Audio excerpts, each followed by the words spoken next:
Salut tout le monde, on est avec Fanzone pour notre troisième émission de notre hebdo zone de ravitaillement. Donc le programme comme d'habitude, on va commencer par une petite review de la semaine vélo. Donc qu'est-ce qui s'est passé cette semaine comme course, comme événement, etc. Ensuite, Alexis va nous présenter une petite preview de la semaine. Donc qu'est-ce qu'on va avoir. Ça va notamment être axé, j'imagine, Giro, avec quand même 6 belles étapes. Et enfin, troisième partie, comme d'habitude, le débat. Là, c'est un sujet qui va être vraiment intéressant et qui est vraiment d'actualité. Donc, c'est Fanzone qui avait proposé. Ça va être les motos faussent-elles la course. Donc, sujet d'actualité. Hein, on a vu la déclat de Valentin Paré-Pinte sur le Romandie, mais aussi globalement, il y a eu plusieurs déclats ces dernières semaines sur ça. Et donc, on s'est dit que ce serait pas mal de faire un petit point sur c'était quoi l'avantage que proposaient les motos dans ces cas-là, et plus globalement, est-ce qu'il y avait des solutions ou est-ce qu'on est vraiment condamné à avoir des inégalités dans le vélo. Donc voilà, le petit programme. Je sais pas toi, Alexis, ce que tu as pensé de cette dernière semaine vélo et c'était chaud pour notre troisième émission. Bah ouais, pour un week-end plutôt sympa sur les courses françaises. Après, sur le Giro, on s'est quand même pas mal ennuyé. Quand même hâte de voir cette semaine de Giro qui va être bien plus intéressante. Ouais, c'est ça. C'est vrai qu'on a eu un beau week-end français. Là, je vais l'évoquer dans la première partie. Donc, on n'a qu'à embrayer directement. Donc, la première partie, ça va être une petite review de la semaine vélo. Globalement, moi, j'ai noté trois grandes courses à débrief. Évidemment, le Giro, mais aussi le Trobro-Léon, hein, qui est vraiment une course coup de cœur pour, je pense, pas mal de gens. Et aussi le Grand Prix du Morbihan, qui était quand même bien sympa à suivre. Donc on va commencer par le Giro. On a eu trois belles étapes en Bulgarie, enfin belles étapes, façon de parler. Deux pour sprinter et deux victoires françaises. Et une, on va dire, pour les punchers. La première étape, premier maillot rose pour Paul Magnier qui la remporte. Finale un peu particulier parce qu'on a eu une grosse chute dans le dernier kilomètre, notamment Groves, Dely, Groenewegen qui sont allés au sol avec pas mal d'autres. Et en fait, ça a littéralement coupé le peloton. Il y a même pas un ou deux personnes qui pouvaient passer sur le côté. Donc ça a vraiment été une coupure nette. Et ça s'est joué en très petit comité, donc on va dire une dizaine de coureurs. Et c'est Paul Magnier qui l'a emporté. Il a devancé Andressen, Vernon et Milan. Donc très très belle entame de Giro du français. Je sais pas toi, Alexis, ce que ça t'a évoqué cette première victoire? T'en as pensé? Et si t'avais des choses à dire sur la première étape? Ouais, première étape, surpris de voir Mani gagner d'entrée. Mais c'est top pour lui, ça va le déstresser un peu d'aller chercher cette première victoire. Il a couru hyper intelligemment, j'ai trouvé. Il a attendu que Tobias lance son sprint, il s'est mis dans sa roue. Et dans les 50 derniers mètres, il lui est passé devant et allait chercher une belle victoire. Donc ça annonce du très costaud, je pense, pour la suite du Giro. Ouais, c'était vraiment serré, très impressionnant. Andressen, comme tu as dit, il l'a devancé alors qu'il avait lancé très loin. Et ouais, c'était un très beau sprint du français. Donc après cette belle première victoire française et premier maillot rose français, l'étape 2, nouvelle fois une grosse chute. Sur le papier, c'est une étape qui était quand même intéressante avec un col assez raide dans les kilomètres c'était 4 bornes à 8%, puis un petit passage pavé et un taquet devant l'arrivée. Malheureusement, dans la descente, on va dire à une trentaine de kilomètres de l'arrivée, 20-30 kilomètres de l'arrivée, on a eu une très très grosse chute avec de nombreux coureurs qui sont tombés à terre et des coureurs très lourdement touchés, notamment la moitié de l'équipe UAE, hein, parce qu'on a eu donc Devine, Adam Yates qui ont abandonné, Marc Soler aussi si je dis pas de bêtises. Du côté des autres abandons notables, on a eu Buitrago, Vendrame, il y a aussi Derek G qui a été tombé à terre, donc il est reparti, mais il avait l'air bien sonné. Pareil, Rémi Cavagna. Donc c'était assez violent. La course a été neutralisée, puis ils sont repartis. Euh, C'était quand même sympa cette fin d'étape, même s'il y avait quand même le fantôme de la chute qui pesait encore. Mais Vingegaard, donc il a fait rouler Piganzoli et il a lâché une belle première attaque. Il s'est isolé avec Pellizzari et Van Edelt et ils ont failli aller jusqu'au bout. Ils se sont gardés dans le dernier kilomètre et ils ont été repris. Avant donc de parler de la victoire, je voulais savoir toi ce que t'en avais pensé de cette première attaque de Vingegaard et surtout il y a quand même un trio qui s'est isolé. Est-ce que ça va être la lutte qu'on va voir dans les prochaines semaines? C'était on va dire une petite preview de ça, ou est-ce que c'était juste le parcours punchy qui a fait que ces trois-là qui sont sortis? Je sais pas ce que toi t'en as pensé. Ouais, bah moi j'ai trouvé déjà que Vingegaard montrait qu'il était au-dessus. Dans le groupe de 3, on voyait que c'était le plus facile. Il est déjà bien préparé pour ce Giro. Après, je pense que Pellizzari va être dans le coup pour la bataille, mais Van Helvete, je le vois pas se battre pour 3 semaines pour le podium. Donc je pense qu'on va avoir un duo à deux. Et pourquoi pas un troisième coureur, mais je vois mal un autre course, mais il est à cette bataille. Ouais, bah surtout avec les abandons, hein. Euh, Mine de rien, UAE, c'est toujours, on va dire, une équipe qui joue le podium, même quand il n'y a pas leur tout grand leader. Et là, tu te retrouves avec deux mecs qui pouvaient potentiellement jouer le classement général, Yates et Vine, qui sont plus là. Et donc, ça risque de faire un petit vide.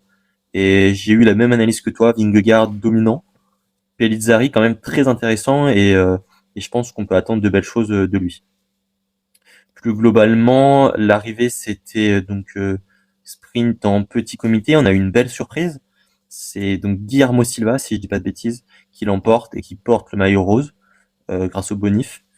Et le podium était quand même assez intéressant. C'était Stork et Ciccone. Donc c'est quand même un podium qui a de la gueule, hein. En quatrième place, je crois que c'était Scaroni qui en plus a pris un carton jaune pour son sprint. Et en cinquième Ah, place, et il, ça il a j'ai pas trouvé pris ça un impressionnant, carton c'était jaune parce qu'il a Pellizzari. célébré Ah oui, oui, t'as raison, c'est parce qu'il a célébré avant avant l'arrivée. d'arriver, Oui, je t'as crois. raison. Ouais, parce que j'avais regardé le sprint, je le trouvais assez clean. Je m'étais Ouais, demandé ouais. pourquoi il lui avait mis carton, mais oui, c'est la célébration, sûrement t'as raison. Et puis donc Giulio cinquième, malgré le fait qu'il est attaqué, et Mathis Rondel top 10. Voilà, sympa. Je sais pas toi si ça t'a ce que t'as pensé de cette surprenante victoire. J'ai trouvé Mathis Rondel bien en forme. On l'a vu, il s'énervait un peu sur, je sais plus qui c'était, Ciccone, je crois, juste derrière le trio. Alors que Storer, ouais, il était pas au niveau comparé à Mathis Rondel, donc c'est intéressant pour la suite. Et sinon, au niveau de la victoire, ouais, belle surprise de Guillermo Silva. On savait qu'il avait des qualités, mais de là à gagner une étape sur le Giro, je le voyais pas s'imposer, mais ça fait plaisir de voir de nouvelles têtes. Ouais, et puis c'est même c'était comment dire surprenant que Scaroni roule pour Silva au premier abord, parce que tu te dis c'est typiquement une arrivée pour lui. Et dans l'équipe, ils avaient l'air de savoir que ça correspondait très bien aux qualités de Guillermo Silva. Et Scaroni a joué son rôle à la perfection en soutien. Et c'est vraiment sympa, comme tu dis, d'avoir une nouvelle tête. C'est audacieux hein, de la part d'Astana de tenter le coup Silva alors qu'il n'a pas de référence sur des courses à ce niveau-là, alors que Scaroni en a beaucoup plus. Et ça a été payant et ça fait Ouais. plaisir de voir aussi un nouveau pays qui remporte des courses sur des grands tours. Ouais, totalement d'accord. C'était cool de voir cette équipe-là jouer comme ça. Et en plus, ils jouent souvent placés, mais ils gagnent assez rarement Astana. Et donc là, pour une fois, c'est sympa d'avoir fait cette victoire.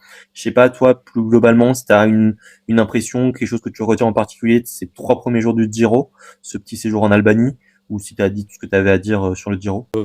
Non, hormis Paul Magny hein, qui court comme un vétéran, j'ai l'impression, qui court à la perfection. À chaque fois, il attend qu'un mec. Hier encore, il attend que Milan lance, il se met dans sa roue tranquille, il le dépose. Après, j'ai l'impression que Jonathan Milan n'est pas en grande confiance non plus. Il n'est pas super bien emmené par ses coéquipiers. Donc à voir sur les prochains jours, je pense qu'il va réagir. Ouais, ouais, c'est ça. Donc Paul Magnier qui s'impose sur la troisième étape devant Milan et Groenewegen. Donc c'est quand même du costaud hein, qu'il a battu. Donc deuxième victoire au sprint, maillot du meilleur sprinter sur les épaules. Andresen fait 9, Paul Penouet fait 11. Mais globalement, je suis d'accord avec toi. Le grand homme de ce début de Giro, c'est Paul Magnier et ça fait plaisir. Et voilà. Sinon, l'autre belle course, une des deux autres belles courses du week-end, c'était le Trobro. Donc le Trobro-Léon, cette course en Bretagne. Comme d'habitude, super course, super intéressant à suivre, avec les fameux Ribinous. On a eu une belle victoire de Filippo Fiorelli, une victoire qui était quand même assez surprenante, hein. Il a devancé donc Alexis Renard et Lewis Asquier. Pierre Gautra, une nouvelle fois placé, qui fait 4. Beau classement de Benoît Cosnefroy qui est sixième et qui était vraiment en lutte à la victoire, qui nous fait quand même un très beau week-end. Et pareil, dans les rayons placés et costauds, donc Axel Zinglet, Clément Venturini qui sont dans le top 10. Voilà, Trobro-Léon, nouvelle fois une course que j'ai kiffé suivre. Je sais pas toi ce que t'as pensé du Trobro. Ouais, encore super intéressant à suivre. J'ai vraiment hâte qu'ils mettent cette course en World Tour pour qu'on ait un plateau encore de meilleure qualité. Parce que vraiment, c'est une course qui est incroyable, tout peut se passer. Il y a des rebondissements tout le temps. Et en déception, moi je noterai la Groupama qui était encore pas dans le groupe de devant pour jouer la gagne. Alors qu'il y a quand même de belles cartes. J'ai pas compris pourquoi ils ont fait rouler Bastien Tronchon. Encore une course ratée Ouais. pour l'équipe française. Ils font rouler Bastien Tronchon pour Valentin Madouas, alors que si tu vois quelque chose de groupé Ouais, mais avec la possibilité de la jouer au sprint, tu privilégies tous les jours Bastien Tronchon. Donc peut-être que lui se sentait pas les jambes et que c'est lui qui a pris la décision de rouler pour Valentin. Mais si c'était une direction d'équipe et que les deux étaient bien, j'ai pas compris. Et en plus, il avait l'air costaud, hein, Bastien. Il a fait un sacré boulot devant le peloton. Ouais, j'espère que c'est lui qui l'a dit parce que même pas au sprint, je pense que dans ce début de saison, Tronchon est en meilleure forme. L'année dernière, il gagne. Je trouve qu'il aurait mérité Mm, qu'on joue sa carte pour lui. totalement d'accord. Il était pas mauvais ce début de saison et Valentin Madouas, lui, il retrouve pas son niveau pour l'instant. Et voilà, la dernière course que je voulais évoquer, c'était donc le Grand Prix du Morbihan, c'était samedi. Les start lists, elles se regroupaient pas mal avec le Trobro. Mais sympa, top 7, 100% français. Donc la victoire de Benoît Cosnefroy, qui a battu donc les deux décathlons, c'était Noah Isidore et Paul Lapera. Donc il s'est bien joué d'eux. Je sais pas toi ce que tu as pensé de la stratégie de la Décat dans ce sprint, petit sprint en petit comité. Ah, j'ai pas pu regarder la course malheureusement. L'arrivée était un peu dans le même temps que le Giro. Et ça, j'ai trouvé que c'était pas Ouais, top, notamment de l'organisation. Même hier, hein. Hier encore, ça allait, on avait du temps. Mais les arrivées étaient quand même pratiquement dans les mêmes horaires. Donc c'est un peu dommage. Après, je trouve un point positif, c'est Noah Isidore qui fait un podium. Encore un jeune très talentueux chez la Décathlon. Il y a vraiment quand même une belle ouais, génération. ouais, profil intéressant qui va vite au sprint, qui passe des bosses, donc clairement un beau profil. On a eu aussi une belle paire d'Axel Zinglet et Clément Venturini, qui font donc deux top 10 dans le week-end. Et puis donc Valentin Ferron, sympa aussi dans le stop. Thibaut Gruel et Axel Mario, si je dis pas de bêtises, qui sont tous les trois dans le top 10. Donc niveau français, cette course, ça a fait plaisir. Donc voilà un peu les grosses courses que je voulais évoquer sur cette review. On va passer à la deuxième partie, donc la partie preview de la semaine. Qu'est-ce qu'on nous annonce de beau pour cette semaine, Fanzine? Du coup, la suite du Giro. Demain, on aura une étape assez similaire à celle de hier, avec une grosse montée, 14 km à 6% de moyenne, mais un peu plus Mm. près de l'arrivée. Le sommet sera à 40 km. Donc je vois quelques sprinters se faire lâcher. Et pourquoi pas une nouvelle victoire de Paul Magny. Après l'étape 5, beaucoup plus vallonnée. On aura notamment la montée de Grande di Vignino, 6,6 km à 9,2% de moyenne. Le sommet aussi, je crois, une quarantaine, cinquantaine de kilomètres. Et on aura aussi une montée à 4 km de l'arrivée, 300 mètres à 12% de moyenne. On pourrait faire les dernières différences. Après, on aura l'étape au sprint à Naples, avec un secteur pavé dans les derniers mètres. Donc ça pourra jouer son importance, avec un léger faux plat montant aussi. Et l'étape que tout le monde attend vendredi, le Blockhouse, 13,6 km à 8,4% de moyenne. La première bataille entre les leaders. Après, on aura une étape pour les punchers samedi. Et dimanche, une nouvelle étape pour les grimpeurs. Une montée qui semble pas hyper dure sur le papier, mais avec une fin très dure, un kilomètre quasiment à 12% de Ouais. moyenne. Donc il y aura des différences à faire. C'est beaucoup plus dur que son a l'air à première vue. Alors moi, ce qui m'a interpellé sur cette semaine, et tu l'as sous-entendu aussi, étape 3, donc celle de hier, et étape de demain, on dit, enfin, c'est presque des copier-coller, à part que la bosse est à 20 km plus proche de l'arrivée.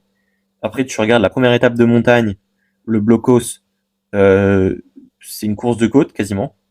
Et l'étape de dimanche, c'est presque la même Course chose. de côte. Pourquoi il y a autant d'étapes qui se ressemblent et pourquoi, au bout de 2 semaines de course, il y aura eu que 2 cols.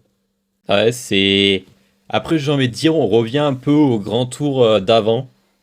Ces dernières années, on avait souvent de la montagne, même en début de semaine. Et je trouvais qu'avant, il y avait, tu sais, il y a 4 5 ans, il y avait quand même beaucoup plus de sprint au début.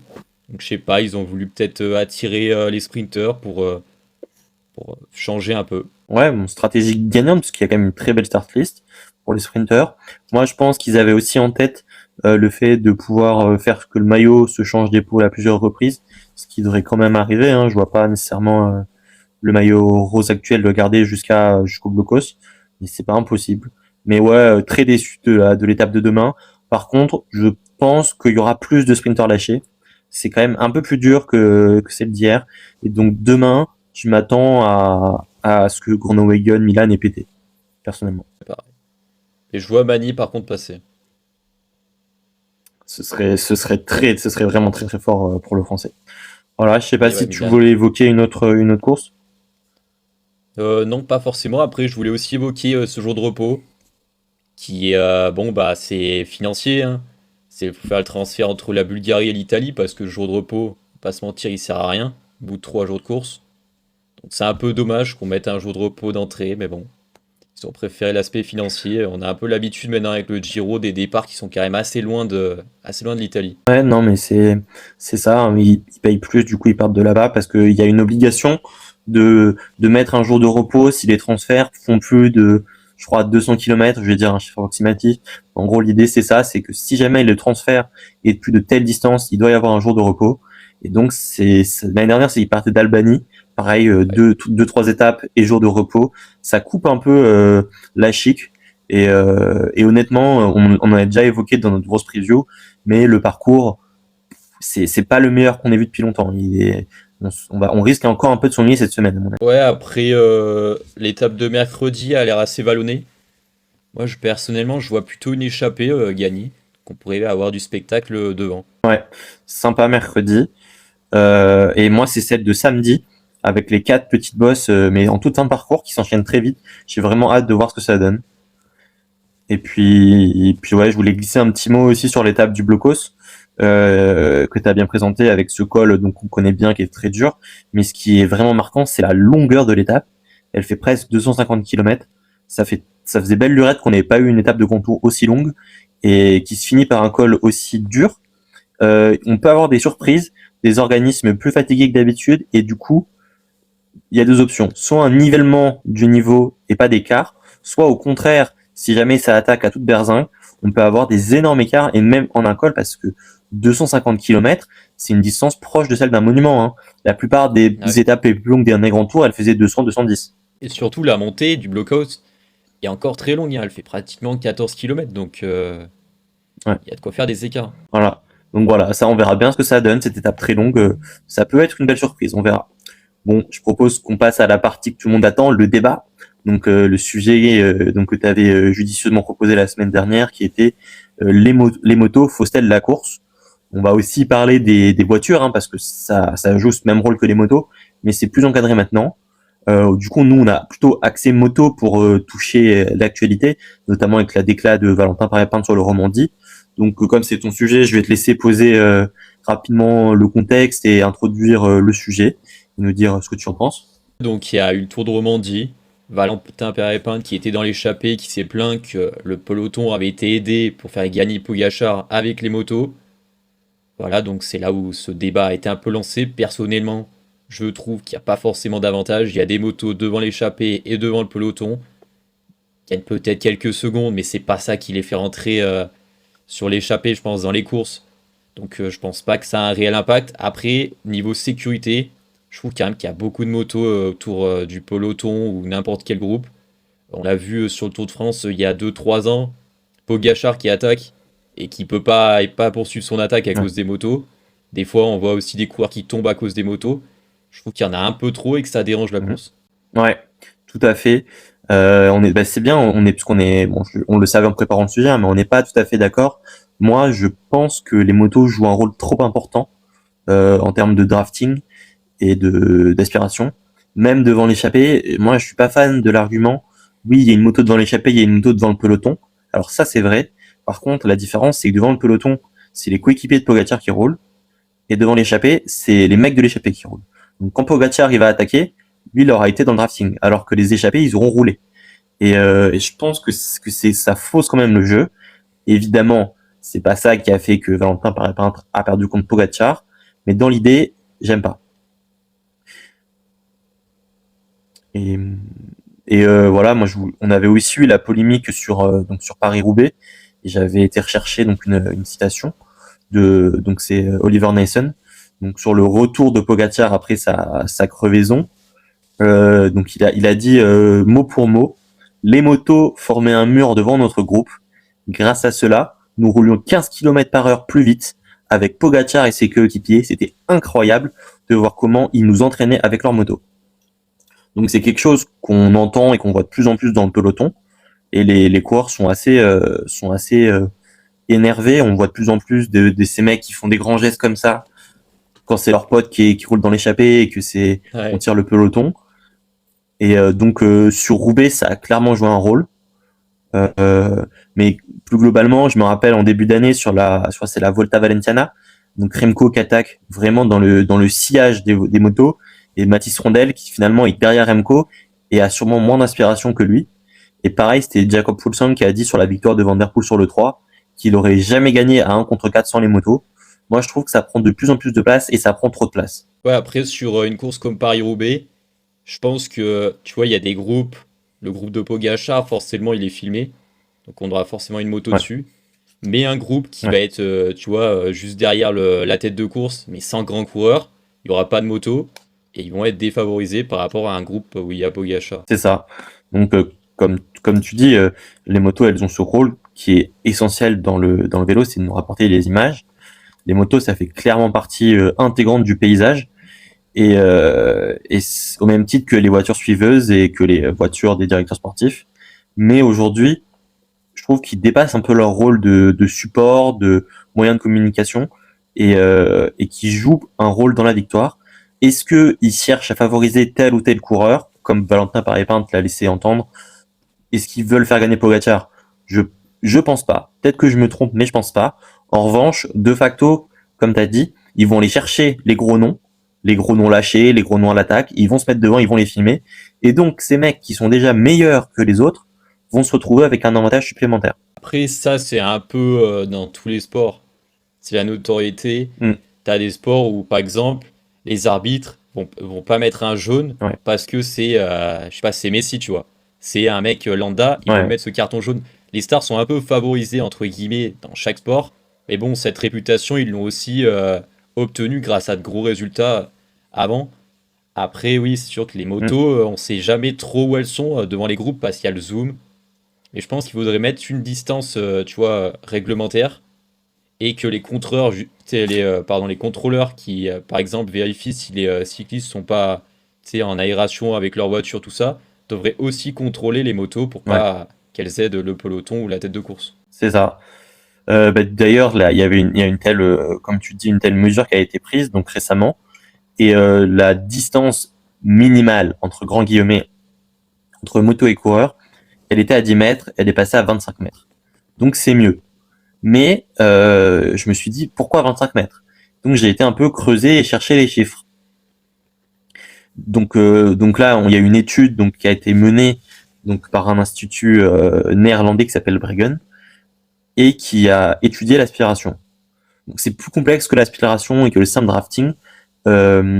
L'idée, c'en est même des mouvements de masse d'air, de bulles d'air, donc soit qui tirent les coureurs, soit qui les poussent. Parce qu'il y a ce problème aussi quand c'est derrière, mais c'est une autre question. Quelques chiffres, du coup, s'il y a une moto qui est juste devant un coureur, donc à horizon 2 mètres, la résistance de l'air, elle baisse de moitié.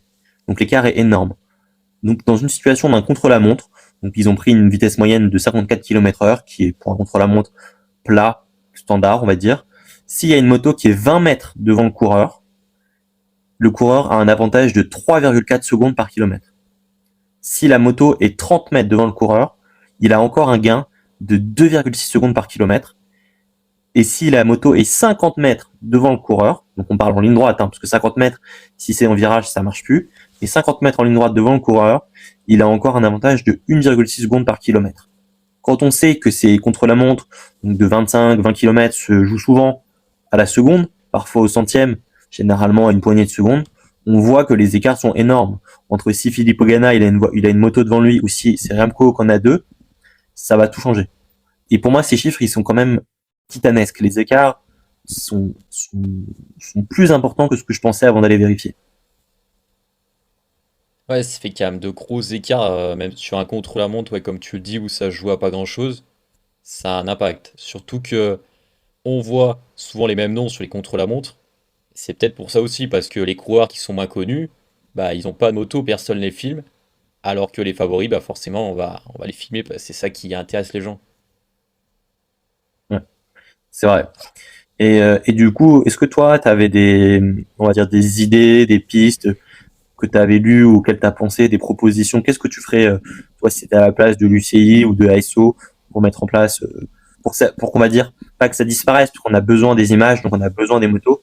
Et c'est quoi tes idées, peut-être, pour diminuer ces écarts injustes? Déjà, je pense qu'on doit garder les motos parce que, comme tu le dis, on a besoin des images. Après, comme je l'ai dit, je pense qu'il faut qu'on mette une distance. 25, c'est encore pas assez vu les chiffres que tu disais. Donc, je pense qu'on doit encore augmenter cette distance. De toute façon, il y a les zooms. Donc, on peut les mettre, Ça. je sais pas, à 50 mètres. Je pense qu'on aura une qualité encore très bonne. Après, il y a aussi l'impact de la météo, pardon, du vent de face. S'il y a vent de face, par exemple, et une moto devant, Ouais, ça va encore plus les favoriser. Donc je pense qu'il faut vraiment mettre une tout à fait. distance assez longue entre la moto et les coureurs, que, la, que les contrôleurs contrôlent tout simplement que cette distance est respectée. Et si elle n'est pas respectée, bah, que, voilà, qu'il y ait une amende ou qu'il demande à la moto d'augmenter sa distance. C'est ça. Il y a clairement les zooms, il faudra peut-être mettre l'impact sur ces zooms et aussi en tant que téléspectateur, accepter au nom de l'équité sportive que les images soient peut-être un peu moins belles. Moi j'ai vu comme autre idée, proposition, davantage de caméras fixes, notamment dans les grandes lignes droites, et avec des très gros zooms. C'est plus facile de mettre des gros zooms sur des caméras fixes. Les drones, c'est la nouveauté, ça arrive de plus en plus. On a vu des magnifiques plans de drones dans les descentes du Poggio, de la Cipressa ces dernières années. Peut-être qu'il faut mettre de plus en plus de drones avec les risques que ça génère. Si jamais il y a un drone qui le mec perd le contrôle, que ça fonce dans un coureur, qu'est-ce qui se passe? Bon, les motos, il y a aussi ce risque. Comme tu disais, il y a souvent ça arrive que des coureurs soient fauchés. Mais avec le drone, est-ce qu'on a la technologie est assez maîtrisée? Est-ce que c'est assez safe? Voilà. Après, dans l'idée de plutôt limiter la tricherie que de la tricherie, pardon, l'écart injustifié apporté par le drafting, c'est mettre un temps plus court, un temps chronométré. Donc la distance va être de 30 mètres, 40 mètres. On t'autorise exceptionnellement pendant une durée est égale à 8 secondes ou à 12 secondes, un seuil fixé par des pros, à ce que le véhicule puisse revenir à proximité et ensuite reprenne le large. Donc tout ça, c'est des pistes, des idées qui sont sûrement à creuser pour essayer de limiter l'impact de ces motos sur la course et conserver l'équité sportive, qui est quand même une des raisons pour lesquelles on regarde le sport. Après, malheureusement, je pense ça pourra pas plaire à tout le monde. Les drones, ça a été pas mal utilisé Ouais. pendant les JO. Il y en a pas mal qui se sont plaints du bruit. Mais bon, ça nous permet quand même d'avoir des Ouais. images incroyables. Après, au niveau du vélo, s'il y a des arbres, tout ça, j'ai peur qu'on voie pas assez bien la course. Ouais. Ouais, non, mais moi, les plans de drone, j'étais pas fan. Mais peut-être que c'est le temps qu'on s'habitue aussi. Je sais que dans la F1, ils mettent de plus en plus de plans de drone. Au début, ça faisait râler. Maintenant, c'est de plus en plus accepté. Peut-être que dans le vélo, on aura la même vision. Après, ce qui me faisait rire, c'est qu'on parle que des motos à l'avant, mais cette étude, elle regardait aussi l'impact des véhicules à l'arrière. Et c'est assez fou. Le phénomène de poussée, il est moins important que le phénomène d'aspiration, mais il est quand même pas négligeable.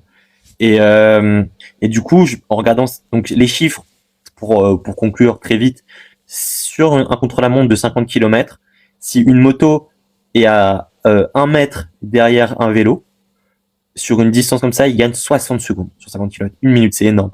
S'il est à 5 mètres, il gagne quand même 5 secondes et à 10 mètres, 1 seconde. Donc, même à l'arrière, il va falloir surveiller. Et du coup, ça me rappelait les techniques que faisait la Visma, tu sais, de charger la voiture avec plein de vélos au-dessus, en contre-la-montre, quand il suivait Vingegaard. Il mettait 5, 6 vélos. Et en fait, c'était pour maximiser ce phénomène de poussée. Donc, on voit que c'est quand même quelque chose qui est connu, que les équipes s'en sont emparées. Et c'est pour ça qu'il faut fixer des règles les plus claires possibles et les faire vraiment respecter pour limiter ces avantages qui sont inégaux. Mais dans tous les cas, comme tu as dit, on n'arrivera jamais à un stade où ça n'existe plus. Il faut juste essayer de les limiter le plus possible. Surtout que, comme tu le dis là, sur le contre-la-montre des vélos, c'est une règle qui est pas dure à mettre en place, hein. Tu leur dis, vous mettez que un ou deux vélos au-dessus de la voiture, ça suffit largement pour un contre-la-montre. Après, vu qu'il n'y a pas de règle, Mm. rien n'empêche aussi les autres équipes de faire pareil. Donc, tant Mm. qu'il n'y a pas de règle, voilà. C'est ça. Voilà. Bon, bah, c'est la conclusion. J'espère que que les chiffres qu'on vous a donnés, la présentation qu'on vous a faite vous a intéressé. N'hésitez pas dans les commentaires à nous dire ce que vous en pensez et si vous avez des idées qu'on n'a pas évoquées. Et si vous pensez aussi qu'on doit être beaucoup plus sévère, beaucoup plus strict et prendre des mesures, hein, ça peut être des sanctions, des amendes comme tu as dit, mais ça peut aller jusqu'à des exclusions, pas nécessairement de coureurs, mais au moins de véhicules. Donc voilà, c'était des idées qu'on a trouvées en ligne, et dites-nous si vous en avez d'autres. Et puis voilà, hein, je vais laisser le mot de la fin à Alexis. Et puis dans tous les cas, nous on se retrouve lundi prochain pour la 4e émission. Ouais, hein, comme tu dis, il faut trouver des sanctions. Pourquoi pas, si on voit qu'il y a trop de voitures qui donnent de l'aération, carrément virer la voiture de la course. C'est des sanctions sévères, mais s'il faut passer par là, autant y aller, hein, si ça peut aider à l'égalité dans la course. Voilà, et ben merci à tous, merci Alexis de ta présence, et merci d'avoir bien présenté la semaine qui nous arrive, et d'avoir proposé ce sujet de débat très intéressant. Moi je fais des gros bisous à tout le monde, puis on se revoit lundi prochain dans tous les cas. Ciao, ciao.